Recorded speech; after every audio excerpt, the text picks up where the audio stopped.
Hi and welcome to Fedmail. Thank you for joining us on this Friday afternoon. Hope you're doing well, in good health, in good spirits, and staying cool amidst this heat wave in central Massachusetts. Let's begin with Israel, where we have started our Fedmails over the last several months, of course, talking about the reasonableness bill that was passed early this week, part of that judicial reform legislation that we've talked about so much since January when the new coalition came into office. This particular piece of the bill allowed the Israeli Supreme Court, or changed a rule allowing the Israeli Supreme Court to strike down a Knesset rule as being unreasonable. The legislation took away the Supreme Court's power to do that, which was seen by many as an abrupt change in the checks and balances that exist within Israeli governance. Mass protests followed, and all of this was happening on the eve of Tisha B'Av, so the symbolism of the divisiveness and the conflict and tension within Israeli society wasn't lost on anyone. We are continuing to see a lot of protests out of Israel. Major remarks from major Jewish organizations around the world have come out against these legislative pushes. And we'll see how things turn out. As of earlier this morning, when news broke that some Likud members who are part of the coalition said that it is not in their interest to continue to push legislation like this.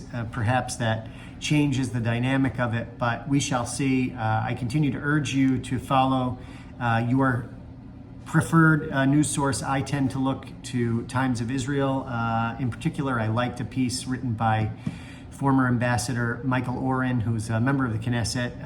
That piece highlighted some of the problems within this current legislation and gave insight into the tension and conflict going on there.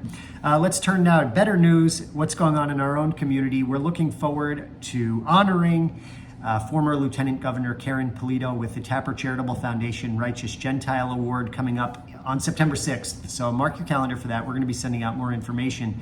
The Lieutenant Governor was integral in her support for advocating for security funding for institutions of prayer, religious institutions around the state that were seeing major security threats over the last several years, and she was able to help to get legislation passed that provided significant funding to houses of worship in particular. So we're looking forward to honoring her again on September 6th. Before then, though, we've got a lot going on in August and a lot going on this weekend. This weekend, tomorrow, we have two very special guests, soldiers from the IDF, who will be joining us for services at Beth Israel. FIDF, the Friends of the IDF, an organization that supports the troops, is working with Jewish Federation on this particular program to bring in these two soldiers who will be giving remarks during services. Also this weekend is that very much look forward to JCC trip to Tanglewood out in Western Mass. So we're still advertising that. Looks like a great trip.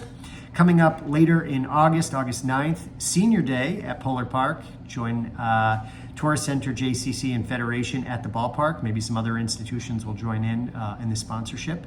And there is a newcomer get together on August 13th. So many new members of our community, so many people have come into our community as newcomers over the last several months, several years, that we'd love to get everyone together August 13th, Dean Park in Shrewsbury, if I've got the information right. With that, I want to thank you for your continued support and continued advocacy for not only a stronger Jewish community here in Central Mass, but around the world, and good governance in Israel. We certainly pray for peace and for good leadership and wise judgment. And we look forward to a healthy, happy summer ahead. And take care. Shabbat Shalom. Thank you. Bye-bye.